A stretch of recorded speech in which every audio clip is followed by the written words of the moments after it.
Viaje no tempo com Leandro e a mim e tire do fundo do baú o seu melhor time de botão. Agora na Central 3.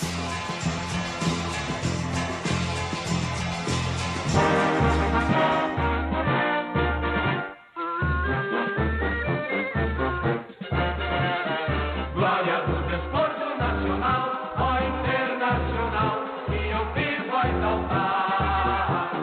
Levas a placas distantes, feitos relevantes, vives a brilhar. Tá todo mundo louco, Paulo Júnior. Surge o amanhã, grandioso de luz.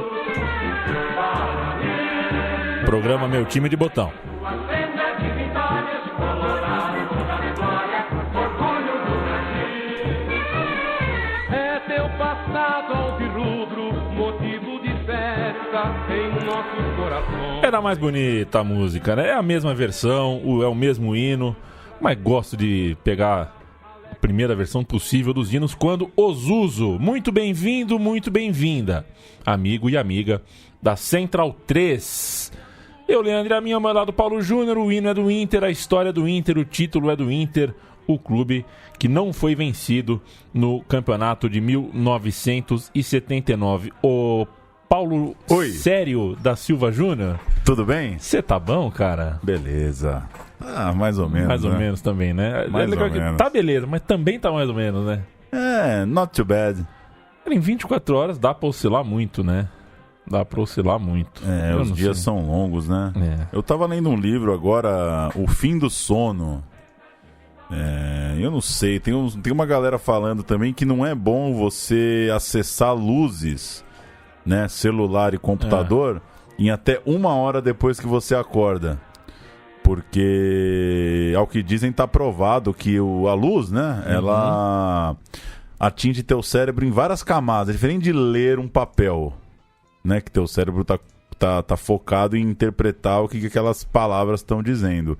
A luz, ela traz ela atravessa um pouco essa relação e eu não sei, eu tô tentando aí medidas de sanidade, né? Como, por exemplo, não olhar pro celular por 1 hora.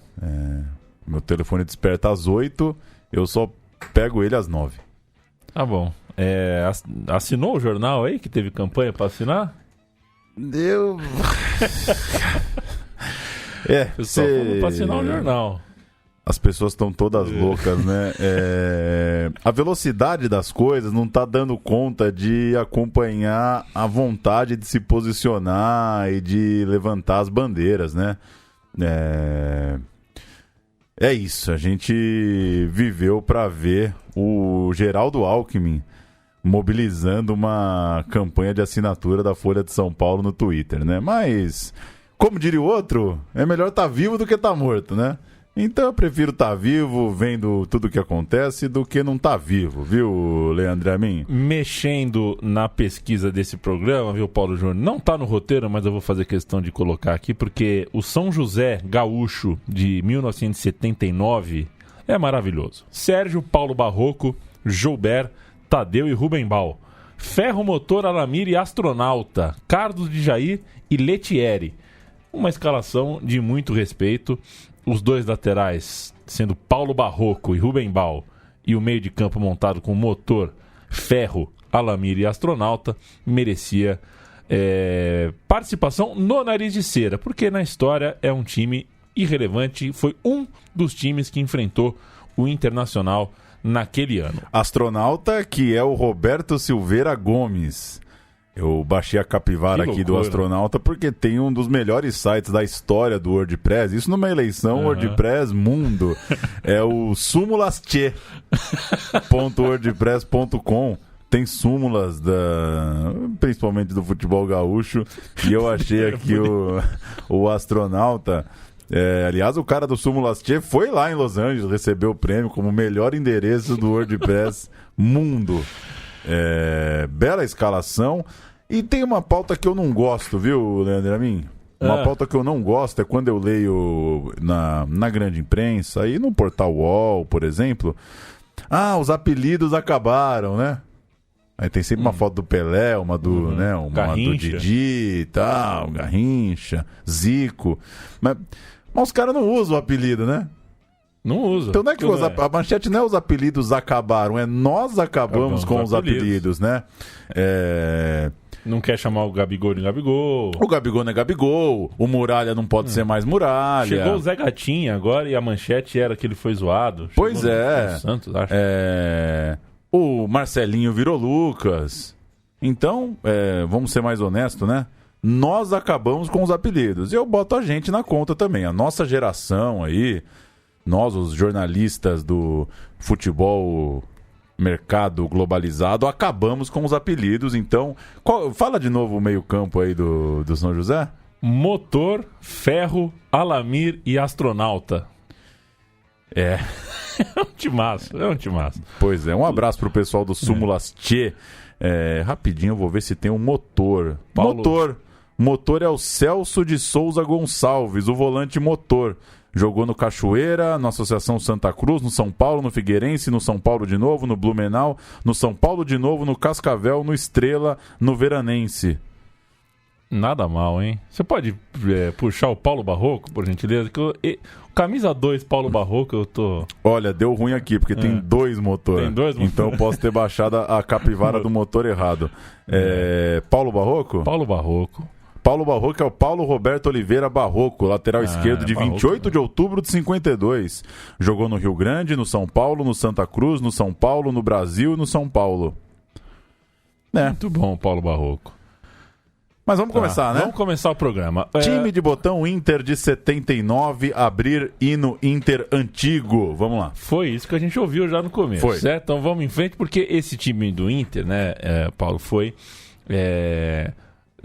o Inter nunca mais foi campeão brasileiro, né? É hoje, nesse momento, 8 de novembro, o último título brasileiro do Inter.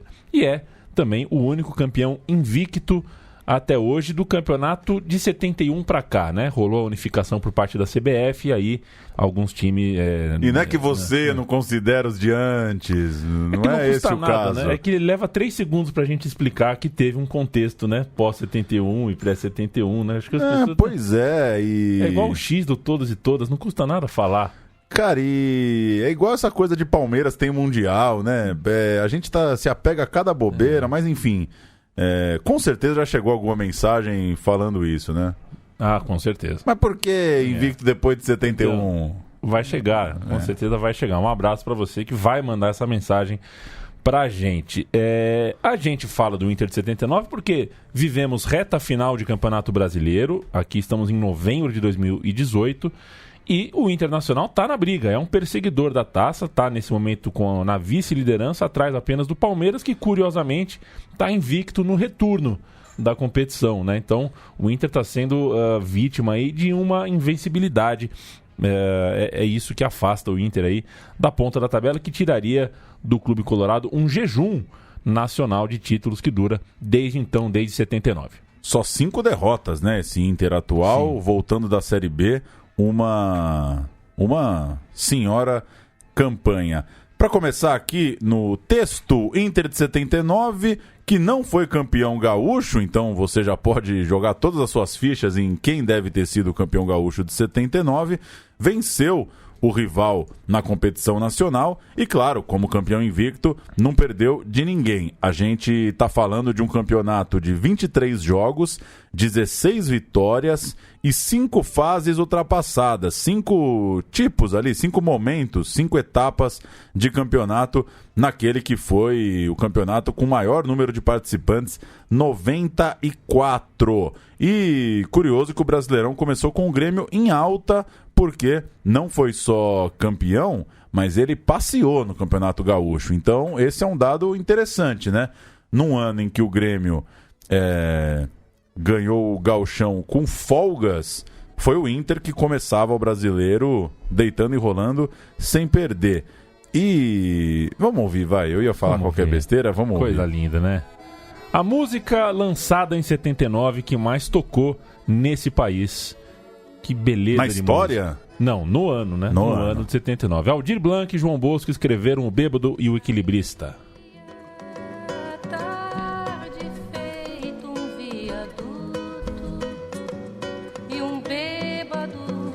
manchando o luto.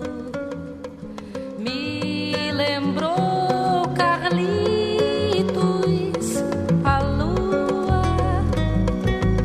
tal qual a dona do bordel, pedia a cada estrela fria um brilho de aluguel. E nuvens lá no mataborrão do céu chupavam manchas torturadas que sufoco louco. O bêbado com chapéu coco fazia irreverências mil pra noite do Brasil meu. A Noite do Brasil. Quando... Brasil... Não, desculpa. Não, imagina. Não, eu ia dizer que quando toca no churrasco, a hora do... Que sufoco, a hora que você dá um gole na cerveja pra não assumir esse agudão aí, Esse né? agudão, é. Segurar o que sufoco é o que separa os mortais dos imortais. É a Elis Regina que cantou a música, imortalizou, né? A letra de Aldir Blanc e João Bosco, O Bêbado Equilibrista. 1979, gente, essa música de letra tão sensível, fala de um Brasil cansado, né? De quase 2 décadas de período de repressão, né? Quase 2 décadas de ditadura. Era o Brasil começando a terminar o período mais horrível aí, provavelmente o mais horrível do século passado, né? O Brasil, na verdade, é uma sucessão de períodos horríveis. A história da humanidade é uma sucessão de cagadas com pequenos rolês, assim, né? Tipo, a tua vida tá uma merda, mas você tem um sabadão que você sai com teus amigos. Essa é a história da humanidade. É uma merda atrás da outra, fazendo questão de não limpá-las, né? E às vezes você toma um porre, você fica mais animado, mas é complicado. Primeira fase do Campeonato Brasileiro de 79. 80 clubes foram divididos em 8 grupos com 10 equipes cada. Jogos em turno único, portanto 9 rodadas. Os grupos G e H, os 2 últimos grupos, tinham as equipes consideradas mais fortes. E esses grupos classificavam 8. Então é isso mesmo, 8 de 10. 10 times classificava 8. Os outros 6 grupos classificavam 4. 4 passavam de fase, 6 ficavam fora. Não consigo ter ideia de quem teve primeiro a ideia de fazer um regulamento desse. Mas era assim, a primeira fase estava separada dessa forma. E num grupo de 10 que passam 8, eu desconfio que os 2 que não passam foram demitidos, né? Os treinadores, acho que eles não seguem pro campeonato seguinte. Segunda fase com mais 12 clubes, 6 do Rio, 6 de São Paulo. Então, a soma dá 44 da primeira fase com esses 12 que chegam, 56. A soma dá 56 para a segunda fase, divididos em 7 grupos de 8. É difícil acompanhar, difícil, né? Mas então é isso. Daqueles 44 que passam da primeira, chegam 12 de Rio São Paulo, viram 56 divididos em 7 grupos. Para a terceira fase, a classificação se dava para os 2 primeiros de cada grupo.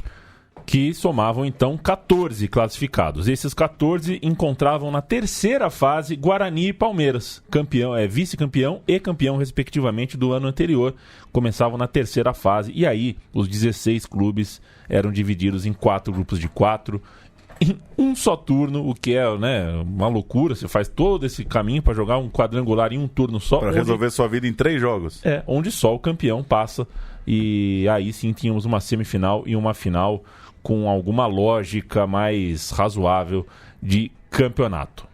Vamos para a primeira fase, né? Vamos voltar para a primeira fase, na qual o Inter caiu no grupo G, o Paulo Júnior. Passou no primeiro lugar, claro. Se foi campeão invicto, é difícil que alguém tenha ficado na frente. América, Operário do Mato Grosso do Sul, Grêmio, Santa Cruz, Clube Atlético Paranaense, Figueirense e Coritiba passaram junto, o Rio Branco e o Sport ficaram de fora. Nessa primeira fase, em ritmo de treino praticamente, muito tranquila, o Colorado conviveu com a cobiça por Falcão. O Falcão chegou a sair na revista Placar com várias camisas de times brasileiros na mão, uma matéria que tratava de um interesse geral naquele que era o mais valioso jogador do país no momento. Falcão tinha 25 anos e é um dos que naquela época já tinha o nome vinculado a uma figura conhecida, né? O Juan Figuer, que é um grande... Eu ia falar empresário, achei que ficou pequeno pro Figuer. É um agitador, né? Um agitador. Um agitador de negociatas, né? No futebol. É tipo um... agitador. Acho que é um agitador. Pesava, no entanto, para o Falcão a ideia de que no sul do país ele era unanimidade e no chamado eixo, aí, São Paulo, Rio, ele teria que dividir as manchetes, ele teria que buscar o seu espaço. Ficou, portanto, e uma semana antes do Brasileiro começar, declarou que de onde ele veio tinha mais. Ele alertou a todos, pediu para todo mundo ficar de olho num zagueiro chamado Mauro Galvão. Falou, tem um rapaz aí na zaga, fica de olho nele pro ano que vem. Ele errou na avaliação, porque o tal do Mauro Galvão já ia mostrar o seu valor naquele mesmo ano. Uma dessas histórias de jovens jogadores que queimam etapas, né? Viram referência antes do que muita gente esperava. Com o regulamento confuso, cheio de fases diferentes uma da outra, com um time que estava entrando na terceira fase, com brigas, a gente vai falar, teve Corinthians, São Paulo, Santos não jogaram o Campeonato Brasileiro, grupos desequilibrados, calendário apertado, coisa começando tarde, problemas políticos, CBF surgindo, CBD acabando, era uma loucura. E os principais, das principais torcidas e também times do Brasil estavam fazendo um protesto coletivo ao longo dos dias, pedindo por uma tabela, né, uma organização do calendário mais razoável, com urgência, porque estava de fato uma loucura. O fim de estadual juntando com regionais, né, Rio-São Paulo, por exemplo, com bastante jogos, e Libertadores começando a pegar fogo, Campeonato Brasileiro começando a exprimir em setembro, e o esporte brasileiro, enquanto o futebol se debatia, vivia naquele mês de setembro, mês que começou o Campeonato Brasileiro, um grande momento, um momento para festejar. O Clube Sírio, camisa vermelha, time de Oscar Schmidt, era no Ibirapuera campeão mundial de basquetebol. Outros tempos, a gente teve recentemente no Ibirapuera para ver uma final de mundial, né, Paulo, de basquete. Pois é, eu acho que não foi naquele clima que o Sírio foi campeão. Tava louco, hein? O Ibirapuera naquele dia do Sírio tava uma loucura pelo que a gente vê pelas imagens, claro, mas Bauru e Real Madrid não foi tão legal. Não assim, foi né? tão legal. E ao que consta também, eu não era vivo, mas ninguém chamava de Ibira. Na época não existia o termo Ibira, então o jogo, as pessoas se dirigiam ao Ibirapuera. Principal jogo do Internacional na primeira fase foi o 3-0 em Curitiba sobre o Coxa. Ali, toda a crítica depois do Campeonato Estadual começou a mudar de tom, começou a dar espaço para um olhar mais generoso ao estilo de jogo daquele time que pouco antes tinha vencido o arquirrival Grêmio. Enio Andrade colocou Jair como meia-direita, mais solto, e ele era tido como a peça que mudou o time. Naquele momento, ponteava, inclusive, a artilharia do Nacional. Batista desmaiou na transmissão. Desmaiou. E tem essas injustiças, né? A primeira coisa que eu lembrei foi que o cara desmaiou. Jogou muito o Batista, né? O meu pai é um grande fã. Eu não vi pouco do Batista, vi poucos vídeos, inclusive. Mas enfim, dessas injustiças, né? Eu fui lembrar logo do dia que o cara passou mal. Saúde, né? Saúde. Pro Batista. Um dos craques do time, ele estava machucado nesse começo de campeonato, mas já ele vai se tornar um personagem para valer da campanha, claro. Pra gente fazer... A gente não cantou a escalação do Inter nenhuma vez aqui, então vamos dar a escalação do primeiro jogo em casa. Isso aconteceu na terceira rodada do campeonato, num 30 de setembro, Internacional 1, Figueirense 0 para 11 mil pagantes. O Inter jogou com Benítez, João Carlos, Mauro Pastor, Mauro Galvão e Cláudio Mineiro. Tonho, Falcão, Jair e Mário Sérgio. Chico Espina e Adilson, o técnico, o seu Enio Andrade. Seu não é seu, o seu é não, o... e assim, fica aquela coisa, o Ferguson ganhou o título de Sir, né? Não precisa ninguém decidir se o cara é seu ou se não é, né, meu? Pô, é lógico que é seu Enio. Seu Enio. Você botou aqui no chapéu, seu Enio.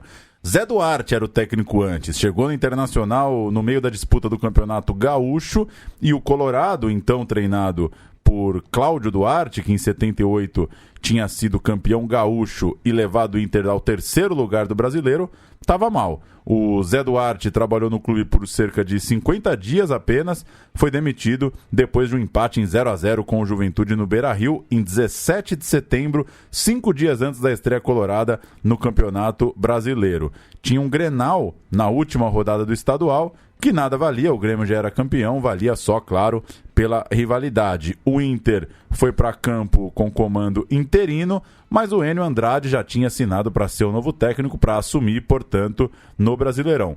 Zé Duarte é aquele que treinou muitos times no interior paulista e treinou também a Seleção Brasileira de Futebol Feminino em 96. Enio Andrade, então, chegou em cima da hora pro Campeonato Brasileiro. Não teve pré-temporada, preparação, tal. Não teve. Foi na base que a gente está acostumado até hoje, inclusive. Outro personagem é o Jair, o famoso Jajá, o príncipe Jajá. Ele estava brigando na artilharia, como a gente falou aqui na primeira fase, jogou em outra posição ali, colocado pelo Enio Andrade, fez 5 gols no começo da competição. Não foi o artilheiro do campeonato, mas ele foi o artilheiro do Inter. E daí a gente já aproveita e passa aqui a lista, né? Os tops aí da artilharia do Internacional, que fez 41 gols. O Inter fez 41 gols nessa campanha. Ele, Jair, guardou 10 ou 11, porque teve um gol de falta que bateu no Casagrande, zagueiro do Figueirense, e o juiz deu gol contra. Mas há quem considere gol do Jajá. O Bira, um atacante meio troncudo, atacante meio burrão, mas importante, foi contratado no início do campeonato para ser a referência do ataque e foi o vice-artilheiro. Ele marcou 8 gols. O Falcão marcou 6, 2 deles em um jogo-chave da semifinal, um dele na finalíssima, ou seja, metade dos gols do Falcão aconteceram na hora do vamos ver, na hora H, nos jogos decisivos. Você falou essa coisa da dúvida de um gol que foi dado contra. Você imagina o tanto de gol do Pelé que não podia ser contra hoje, né? É verdade. Porque entrava costurando, batia cruzado, bate na canela do zagueiro e entra.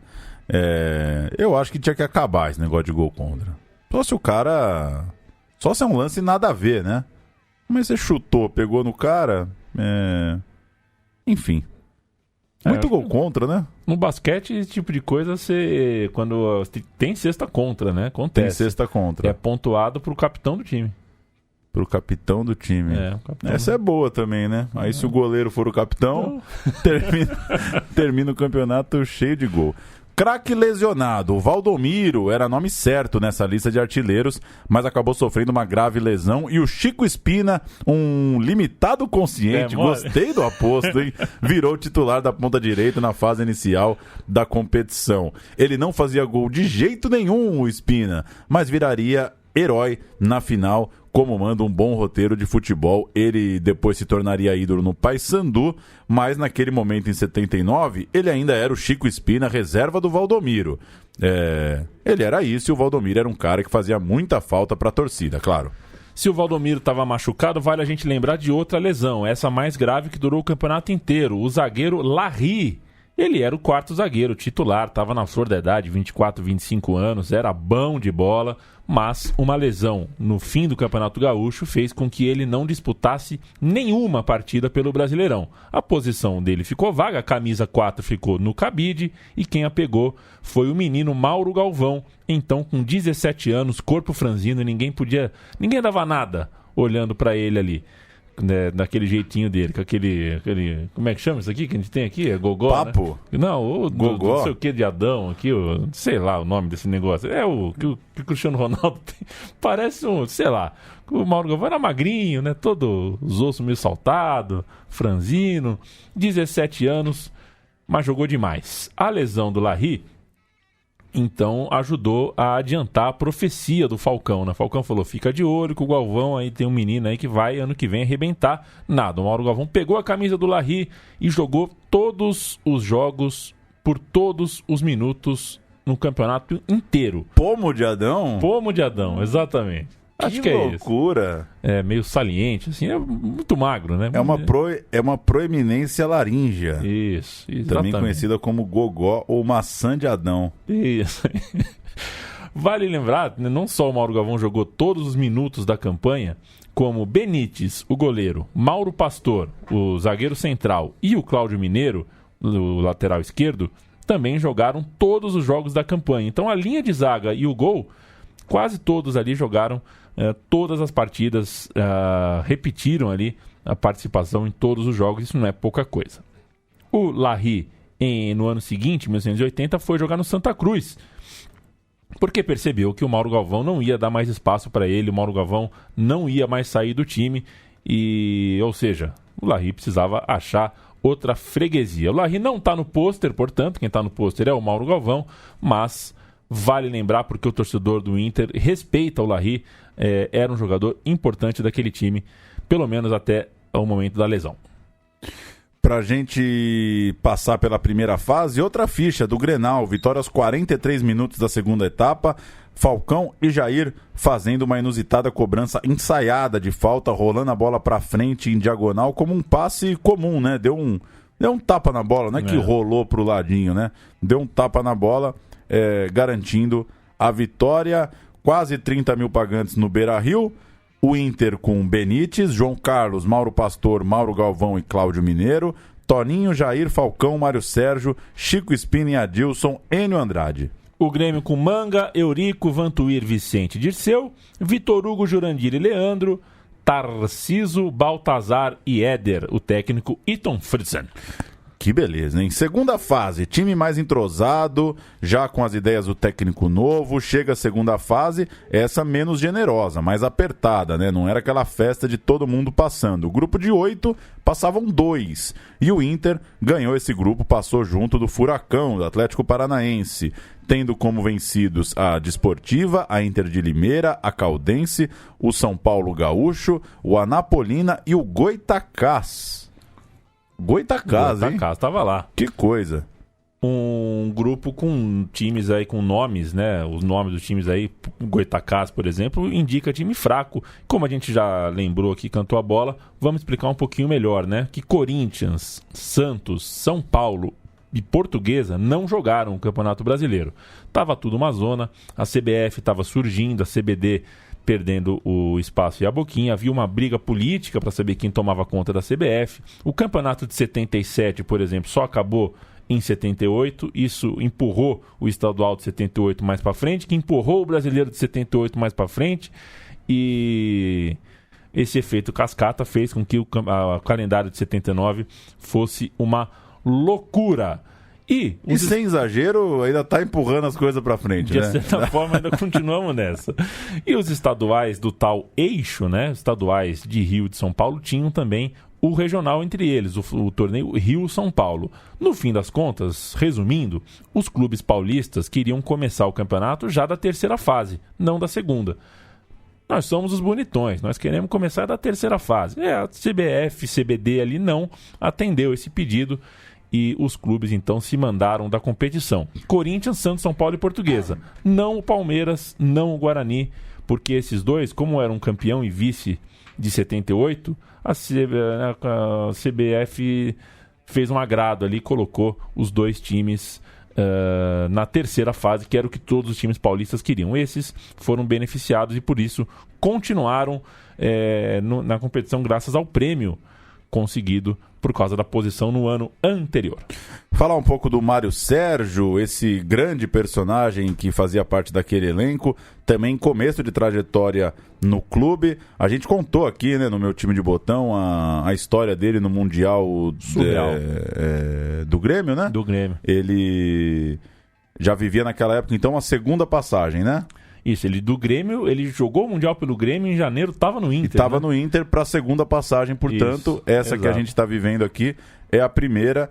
E o Enio Andrade não usava bem como um ponta, como quase sempre na sua carreira, mas numa espécie de meia esquerda, um pouco mais para dentro. Nessa segunda fase, num jogo contra a Desportiva, o Mário foi vaiado pela torcida, ficou furioso, dando seu lugar em campo para que o técnico fizesse o que quisesse. O grupo pediu para ele continuar em campo, e no fim das contas o Mário Sérgio, o Vesgo, como era chamado, não desfrutou da vitória, ficou remoendo as vaias, as críticas que recebeu.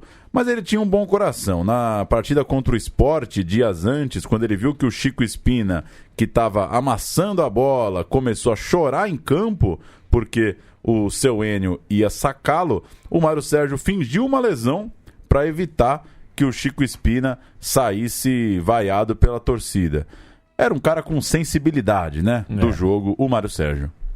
Muito se fala, né, que o Mário Sérgio era um jogador problema. Ele tinha os seus problemas, mas tinha também muita solução. Naquele time, quem deu problema mesmo foi o Jair, o Príncipe Jajá, que nessa segunda fase brigou com o preparador físico, o Tim, e isso causou problema no grupo inteiro ali. O Tim passou para o Enio Andrade uma recomendação negativa. Disse que o Jair estava treinando com pouco caso, estava com pouco empenho, fisicamente estava perdendo ali poder. E o elenco concordou com o preparador físico e, numa conversa fechada com o Jair, convenceu o jogador de que o que a comissão técnica estava fazendo era correto. A revista Placar relata isso, que o elenco fez a cabeça do Jair e, depois disso, o jogador, após concordar com o que ouviu, se aplicou, buscou de novo o espaço, voltou a trabalhar duro e, como era bom jogador, muito bom jogador, reconquistou a vaga pouco depois. Nessa segunda fase, um inesperado empate com a Caldense dá um pouco da medida do futebol da época. Pela terceira rodada da segunda fase, o Colorado foi a Poços de Caldas de ônibus. Muito chão, muita estrada. O Inter só chegou ao local do jogo às 4 da manhã, no dia do jogo, que era naquela noite. E deu empate, 1-1. Depois vieram 2 resultados de 0-0 na sequência, e a campanha tinha um sinal de alerta com esses empates. Claro, o Colorado ficou precisando fazer placares mais relevantes, mais firmes, e fez. Desportiva 0, Internacional 4, jogo no qual o defensor Zé Rios, da Desportiva, chocou-se com o Bira, teve traumatismo craniano, foi operado antes mesmo do jogo acabar às pressas. Que coisa, hein? E um outro jogo marcante também, Inter de Limeira 0, Internacional 1. Jogo no qual o Falcão luxou o ombro, virou dor de cabeça para aquele time, para a comissão técnica, para a comissão médica, até o final da temporada. Nesse segundo 0-0, rodada 5, o Valdomiro voltou de lesão. E vale a ficha, vale a gente registrar esse jogo, portanto, da volta do Valdomiro. Couto Pereira? Couto Pereira, 22 de novembro, Atlético Paranaense, escalado com Roberto Lotti, Lazinho, Araújo, Augusto, Didi, Rota, Nivaldo, Paulinho, Evans e Peri. O técnico, o jovem Loris Ele Sandri. mesmo, Loris Sandri. Vou passar o Inter e você fala do Batista. O Perfeito. Inter teve Benítez, João Carlos, Mauro Pastor, Mauro Galvão, Cláudio Mineiro, Toninho, Jair, Falcão, Mário Sérgio, Valdomiro, aí sim, e Bira. O Chico Espina, que vinha jogando, ficou no banco, entrou no lugar do Mário Sérgio. Vamos falar do fator Batista, que a gente citou agora há pouco, que estava machucado, que começou o campeonato machucado, mas começou a ter chance aos poucos, evidentemente. Ele era jogador de seleção brasileira e não estava só marcado pela torcida. A torcida não pensava só nele por causa da lesão. A torcida estava um pouco ressabiada porque quando ele jogava, o seu rendimento era diferente, né? Na seleção ele estava jogando melhor e mais do que pelo clube. Que torcedor nunca teve isso, né? Nunca sentiu isso com algum jogador de seu clube, que você olha o cara na seleção e vê que ele joga melhor. Ele era criticado por jogar bem na seleção, mas na seleção ele fazia uma outra função, mais recuado, mais cabeça de área mesmo, enquanto o Enio Andrade forçava no Internacional que o Batista avançasse um pouco mais, participasse um pouco mais das ações ofensivas. Após um mês lesionado, o Batista voltou a jogar nesse jogo contra a Desportiva, e o jogo do fatídico traumatismo craniano, e o fato é que o Batista se lesionou quando o Inter era uma incógnita, né? Quando o time estava começando um trabalho depois de um péssimo estadual, e quando ele voltou, era um outro Inter, era um Inter que tinha engrenado, que estava muito bem, e quando o time está bem, é claro que o jogador bom cresce, o jogador médio também, todo mundo cresce quando o time está engrenado. Então, o Batista volta num time totalmente diferente. Para a revista Placar, daquela época, da edição de quando ele volta para no jogo contra a Desportiva, o próprio Enio Andrade afirmou após o jogo que queria no clube o mesmo Batista da seleção, mas que também forçava o jogador a trabalhar um pouquinho melhor, porque o atleta já tinha jogado como meia, era totalmente capaz de fazer uma função mais ofensiva nos momentos que o Inter precisasse. Reta final, chegamos na terceira fase, grupos de 4, um só turno, portanto 3 jogos para definir a sorte. Inter, Goiás, Cruzeiro e Galo, só o campeão avança. Agora sim a gente tem um senhor desafio, não tem mais limite para tropeçar.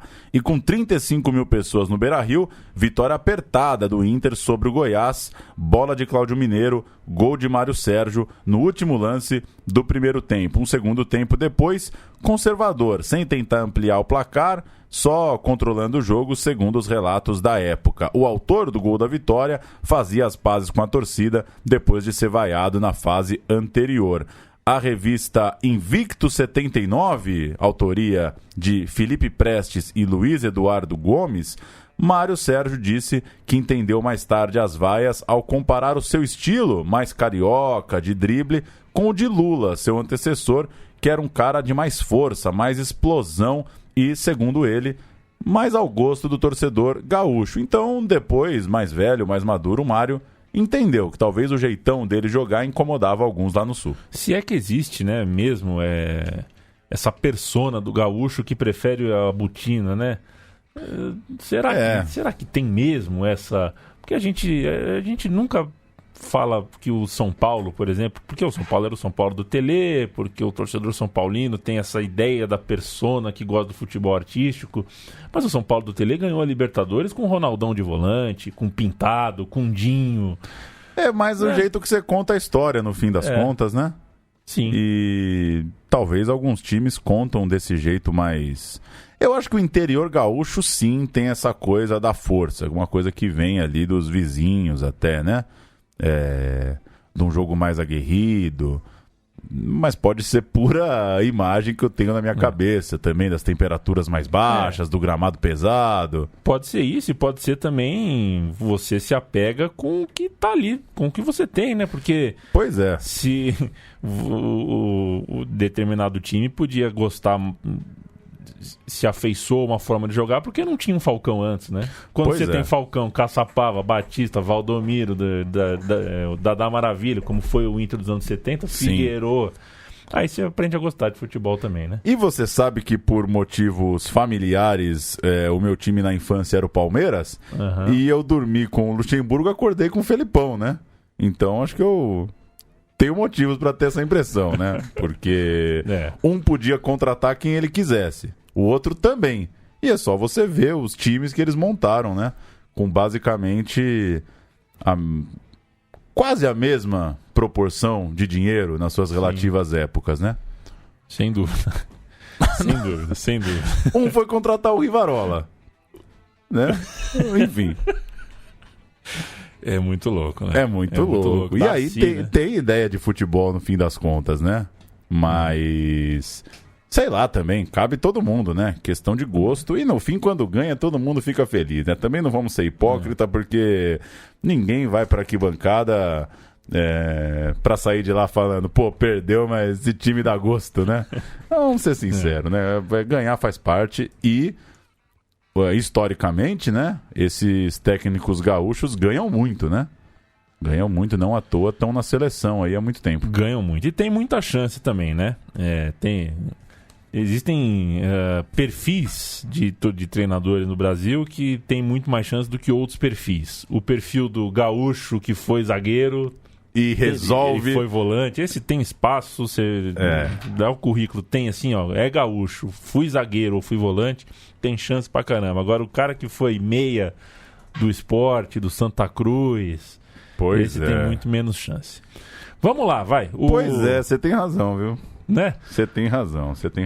O Internacional... Mas, ali, só vai fazer um adendo que o Givanildo era volante, né? Era volante. Mas não tem a pinta, né? Não tem a pinta, Tem a pinta. O Inter ganhou, então, o primeiro jogo. Inter 1, Goiás 0, gol do Mário Sérgio. Rodada 2. Inter e Cruzeiro no Mineirão. Um jogo icônico, viu? Porque o Inter e o Cruzeiro fizeram a final do Brasileiro de 75, fizeram um duelo monumental pela Libertadores de 76 e mantinham uma acesa rivalidade naquela década que estava chegando ao fim. O Cruzeiro já tinha feito o primeiro jogo também, empatou com o Atlético Mineiro no Mineirão e estava por isso pressionado, precisava da vitória. Mas qual o quê, como diria Chico Buarque? Foi um passeio histórico do Internacional no primeiro tempo. 3 gols o Inter marcou no primeiro tempo e um jogo no qual a narrativa lembra de João Carlos, camisa 2 do Inter, lateral direito, ao qual muitos duvidavam que conseguiria parar o Joãozinho, ponta esquerda, o 11 do Cruzeiro, e jogou muito o João Carlos, conseguiu segurar. O Joãozinho marcou um gol, mas também só fez isso, um gol e mais nada. Cruzeiro 2, Inter 3, o Cruzeiro de Luiz Antônio, Nelinho, Zezinho Figueroa, Marquinhos e Mariano, Nélio, Alexandre, Mauro, Eduardo, Roberto César e Joãozinho. O treinador era o Hilton Chaves. O Internacional com Benítez, João Carlos, Mauro e Mauro, né? Galvão e Pastor, e Cláudio Mineiro. Batista, Jair, Falcão e Mário Sérgio. Que meio campo. Que belezura, hein? Batista, Jair, Falcão e Mário Sérgio. No ataque, Valdomiro ainda voltando, Chico Espina entrou depois e o trombador Birá. A gente perde um pouco uma noção de umas coisas porque a gente não viveu a época. Mas é muito louco que o Falcão e o Batista eram comentaristas, né? Pô, tá louco, velho. Tá louco. Né? Pô, os caras era que a gente fica vendo aqui de São Paulo, não viu os caras jogarem, né? Você vê lá na televisão, você pensa que é um tiozinho ali comentando o jogo, né? Porra, Falcão e Batista. E Mário Sérgio, né? Não sei se eles foram... E Valdomiro. Comentaristas ao mesmo tempo. Sim, um meio campo inteiro de comentaristas de TV contemporâneo. Devem ter se cruzado no café. No famoso café ou no saguão, né?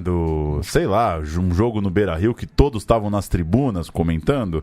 Vai ver, isso acontece sempre. Eu não sei porque que me chamou a atenção agora também, mas um meio campo inteiro de comentaristas. Você me fez lembrar como é o Austin. Eu já fiquei pensando mais de uma vez sobre o famoso tempo que o jornalista entrava no vestiário, né? Uhum. Aquele vapor de chuveiro, tudo mais. Aquilo estraga o microfone, não estraga? Aquele estraga o microfone, né? Então devia ser uma loucura, né? Dois em 2 meses, tem que trocar o microfone. Tem que trocar o microfone, gravador, né? Sei lá. Se o celular estraga, né? Apesar que também tem uma coisa, a gente pensa que as coisas estão melhorando, mas elas estão piorando, né? O celular é feito para quebrar, para você comprar outro. Eu acho que o microfonão ali nos anos 80 devia ter uma robustez, né? Enfim. Internacional 3, Cruzeiro 2 no Mineirão, um dos maiores jogos da história do Inter. A gente vai ouvir os gols do Colorado. Fizeram gols, tá aí o Falcão. Olha o Falcão, levou, bateu, Luiz Antônio Bira, o toque vai entrando, Marquinhos, gol do Internacional. O último toque no desespero do jogador Zezinho. A bola batendo e entrando. Olha o lançamento para a grande área do Cruzeiro, cortou mal Marquinhos, Valdomiro. Bira pediu, ele bateu, gol! sensacional de Valdomiro. Quando ninguém esperava o tiro, ele limpou e bateu de perna esquerda. Numa falha de Marquinhos, que rebateu mal a bola. Valdomiro, na marca de 42 minutos e 45 do primeiro tempo. 3 para o Inter. A gente ouviu o segundo e o terceiro gols, tá? Não ouviu o primeiro. Acho que foi isso. WO, viu, Paulo Júnior? Campeonato que já teve time que saiu no começo, não teve Corinthians, não teve São Paulo, não teve Santos, teve WO. Walkover. No quadrangular, quartas de final ali, né? Do Mineirão lotado para o Beira-Rio vazio, é a manchete. O Atlético Mineiro melou os seus 2 últimos jogos. Enquanto o Inter vencia o Cruzeiro no Beira-Rio, Goiás e Atlético Mineiro não jogavam. Tudo aconteceu porque o Galo não concordou com a tabela que a CBD/CBF organizou. Era a CBD, mas a gente pode chamar de CBF porque estamos na transição aqui. Como era em turno único, evidentemente os jogos eram em número ímpar, ou seja, você tinha ali um desequilíbrio. Alguns times jogariam 2 em casa e alguns times jogariam só uma em casa e 2 fora. Você resolve isso colocando os 2 clubes de melhor campanha jogando 2 em casa e 1 fora. No caso era o Inter e o Cruzeiro. Os 2 teriam 2 mandos de campo e 1 jogo como visitante. Só que na prática, 3 clubes jogariam as 2 em casa, já que 2 times de Minas, né? Cruzeiro e Atlético Mineiro dividindo o Mineirão num clássico local. É como se os 2 times estivessem jogando em casa. E o Goiás se sentiu prejudicado. E aí você tem a soma de um time que se sente prejudicado e um time que tem muito boa relação com a alta cúpula da CBD. O Goiás fez a política, falou que é injusto, falou que não estava certo, pleiteou uma troca de mando em Atlético Mineiro e Goiás, e a CBD topou mudar o jogo e a partida passou para o Serra Dourada. O Atlético Mineiro, evidentemente, não ficou muito feliz com isso e não colocou mais os pés nos gramados do futebol brasileiro naquele ano. Eu não sei se a gente já falou aqui, mas tem uma outra a história também sobre o WO, é que o walkover é porque na corrida de cavalos, isso eu li esses dias, hein? Guardei para esse momento, ele chegou. Na corrida de cavalos, se o outro cavalo não aparece,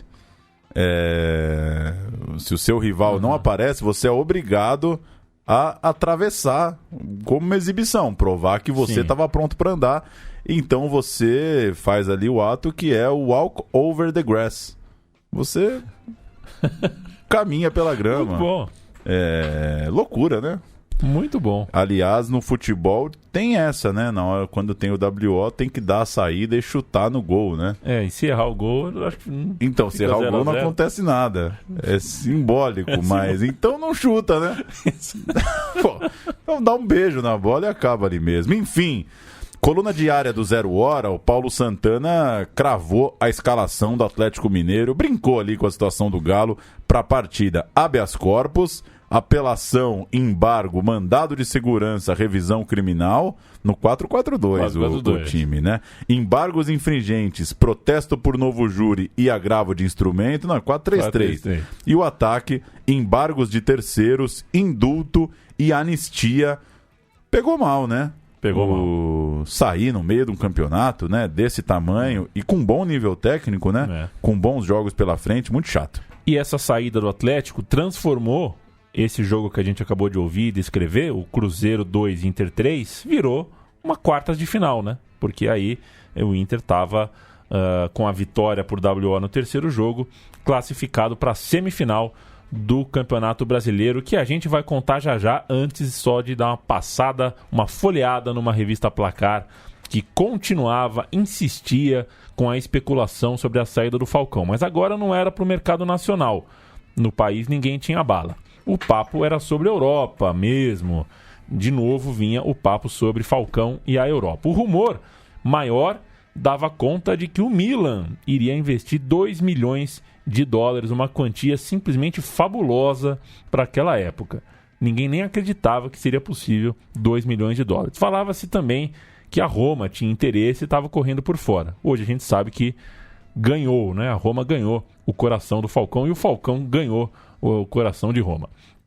O Falcão chegou a brincar quando os repórteres o procuraram numa entrevista para falar sobre essa proposta que o Milan estaria preparando para ele, ele estava com a mãe do lado, ele brincou com a mãe, né? Falou assim, véia, vamos para Itália? Meio que brincando, meio que, né, dando aquela despistada, mas estava de olho, né? Tanto que foi um pouco depois. Ele foi o Bola de Ouro em 78, mesmo com o Inter não chegando nem na final, e seria de novo o Bola de Ouro naquele ano de 79. Foi bicampeão seguido do Bola de Ouro e foi tricampeão da Bola de Ouro ao todo. Não se brinca com a mãe, né? Com não essas se brinca coisas. Com a mãe, não se fala pra tua mãe pra ir pra Itália que se a véia empolga e depois o que você faz, né? Será que depois não foi porque a véia empolgou? Complicado. Semifinal, Inter e Palmeiras. Do outro lado tinha Vasco e Curitiba. O Palmeiras tinha acabado de fazer 4-1 no Flamengo em pleno Maracanã, o que chocou o país, um jogo sempre muito lembrado pelo torcedor palmeirense. Atual vice-campeão brasileiro estava mordido e tinha o Morumbi com 80 mil pessoas para tentar fazer o placar no primeiro jogo. Mas Falcão fez um de seus maiores jogos da vida e virou uma peleja que estava bem cascuda, um 3-2 histórico, icônico, inesquecível. A gente vai ouvir o gol da vitória de Paulo Roberto Falcão, Palmeiras 2, Inter 3 no Morumbi. Da vitória, bola com o jogador Mário Sérgio entrou, mandou para Cláudio Mineiro, pode cruzar, bateu no zagueiro, para Bira, subiu para cabeçada, Valdomiro também, tentou pro meio, Falcão vai marcar, tirou gol, gol do Internacional, de novo ele, Falcão, o grande craque da atualidade do futebol brasileiro, matou Gilmar, eu também estava sentindo o gostinho da vitória, Mário Sérgio levantou na área, a defesa do Palmeiras ficou pulando qual pipoca, entrou Falcão com decisão para virar o jogo, o Internacional vira a partida 2 vezes atrás agora, está na Esse é Armindo Antônio Ranzolin da Rádio Guaíba. É muito louco essa coisa de ter uma unanimidade, né, de o maior jogador disso tudo aí, né? A gente viveu recentemente um pouquinho disso com o Neymar, talvez, uma sensação de que ele estava sobrando no Brasileirão, né? De unanimidade, teve o Alex em 2003, o Tevez acho que menos, né? Acho que chegou nesse ponto todo, mas com o êxodo mais acelerado a gente não pegou tanto isso, né? Interessante ver na narração a certeza, né? Que o cara tem pra narrar o gol do maior que tem acontecendo agora. O Inter, então, reúne 2 jogos para a história como visitante. Venceu o Cruzeiro jogando muito e depois venceu o Palmeiras virando a partida no Morumbi, mas tinha que confirmar o jogo de volta. E esse jogo de volta aconteceu para 69 mil pessoas. O jogo foi 1-1. O Inter saiu na frente logo aos 3 minutos, ficou tranquilo. Aos 7 do segundo tempo, o Palmeiras fez o seu gol com o Mococa, né? O Jair fez o primeiro gol do Inter e o Mococa empatou pro Palmeiras. E o segundo tempo ficou naquele suspense, o Palmeiras penduradinho por um gol. O Inter jogou com Benítez, João Carlos, Mauro Pastor, Mauro Galvão e Cláudio Mineiro, Batista, Jair, Falcão e Mário Sérgio, Valdomiro e Bira. E o Palmeiras? Palmeiras que nem imaginava que era um início de longa fila, né? Exato. Início não, já um comecinho. Já tá no comecinho. Gilmar, Rosemiro, Beto Fuscão, Polozzi, Pedrinho, Pires, Mococa, Jorge Mendonça, Jorginho, César e Baroninho, técnico Telê. Temos o gol do Jair? Temos o gol do Jair, vamos ouvi-lo. Gol do empate, gol que abriu o placar, depois o Palmeiras empataria. Falcão pede bola ali pelo miolo. Cláudio Mineiro aprofunda para a subida de Adilson, de cabeça para o Bira, ajeitou para o Jair, rasteiro. Gol!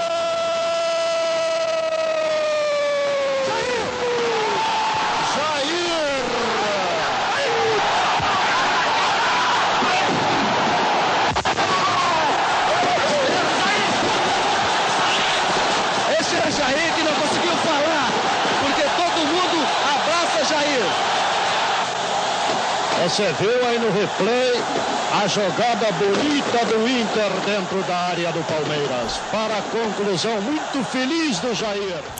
Espolcam os rojões pelo ar do Beira-Rio. E o repórter foi entrevistar o autor do gol. Aqui não era assim. O cara fez... O repórter não tinha o menor... É muita autoconfiança, né? Fazer um gol na semifinal do Campeonato Brasileiro, o repórter acha que vai pegar uma entrevista. Estaria contratado. Se fosse no meu rádio, fosse na Central 3, estaria contratado. Mesmo o Inter estava na final, Paulo Júnior. Internacional na final. Pegaria o Vasco. E no jogo de ida, a redenção de Chico Espina, 2-0, 28 do primeiro tempo, 10 do segundo tempo. E o limitado atacante entrava para a história. Detalhe, sem Falcão e sem Valdomiro. Jogo, portanto, difícil já, altíssimo, de véspera, risco, né? De risco. E o Chico Espina foi quem salvou tudo. A gente vai ouvir o Valdomiro?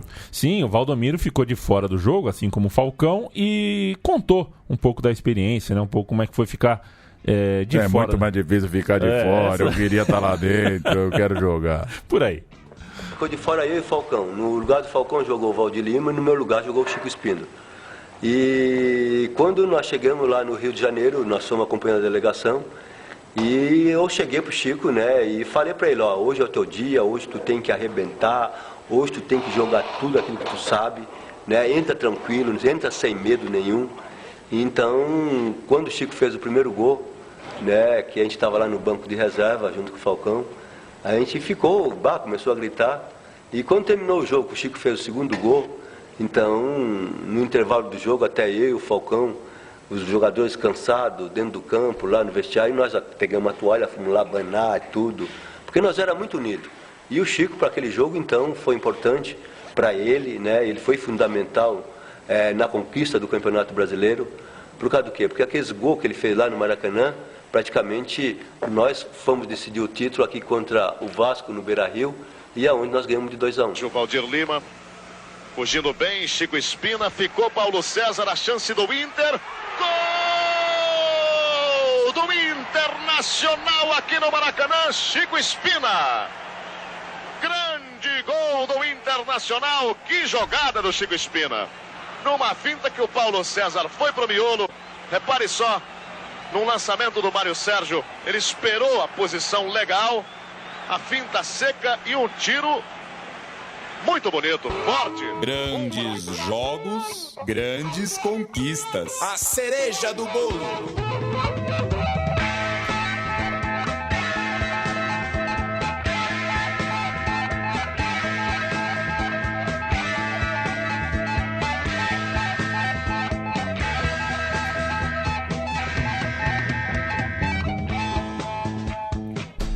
Nunca um gol do Chico Espina saiu para um solo tão... sem escala, né? Que loucura, né? Direto pro George Harrison, a gente ouviu o Luciano do Vale narrando sem muito entusiasmo o primeiro gol, né? Esquisito, né? Tá baixo astral o Luciano do Vale. O primeiro gol daquela final, você ganhar o jogo de ida de 2-0 fora de casa, o título tava... quase na sala, no papo. O Internacional estava muito perto da conquista e chegamos assim ao dia 23 de dezembro de 79. Chico Espina, herói do jogo de ida, marcou 2 gols, 2-0, 2 gols dele, tá bom, senta lá.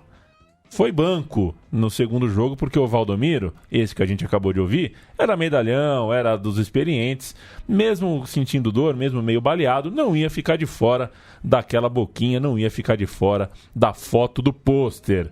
E foi um duelo, a gente falou recentemente, né? Duelo importante, semifinal de coisa, final de coisa. É difícil você ver dois times que se equiparam.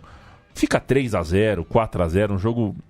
um confronto que acaba tão antes do apito final. Foi o caso da final do Brasileiro, viu?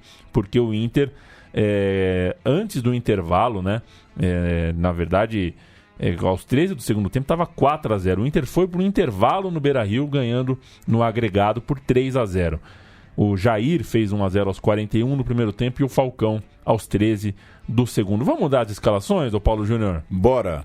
O Inter, campeão brasileiro, entrou em campo com Benítez, João Carlos, Mauro Pastor, Mauro Galvão e Cláudio Mineiro. Batista, Jair e Falcão, Valdomiro, Bira e Mário Sérgio. O técnico Enio Andrade, entraram Beliato e Chico Espina.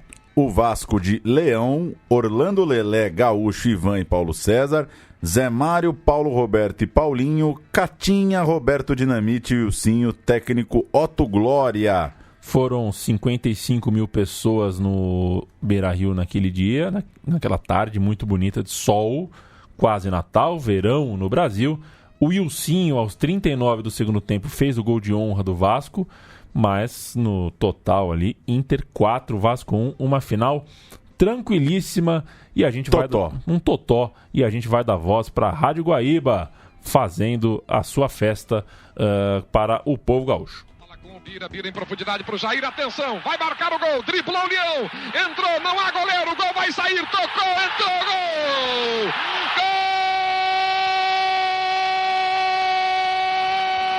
Gol do Internacional, tricampeão brasileiro de futebol, não há mais ninguém que possa tirar este título, agora é 1-0 no segundo jogo, é 3-0 na melhor de duas, o Internacional faz o seu torcedor enlouquecer no Beira-Rio, Jair, 41 minutos, 1-0.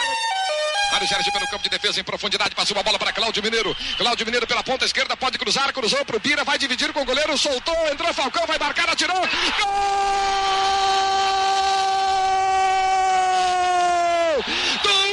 Internacional Falcão, é uma consagração para o Inter no Beira-Rio, em todo o Brasil, 2-0 sobre o Vasco, agora já são 4 gols contra nenhum do Vasco na decisão da Copa 79, 13 minutos, Internacional construindo magnificamente a sua última vitória na década.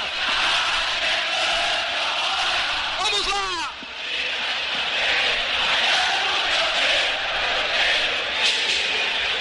Torcedor gaúcho cantando para o Brasil de novo.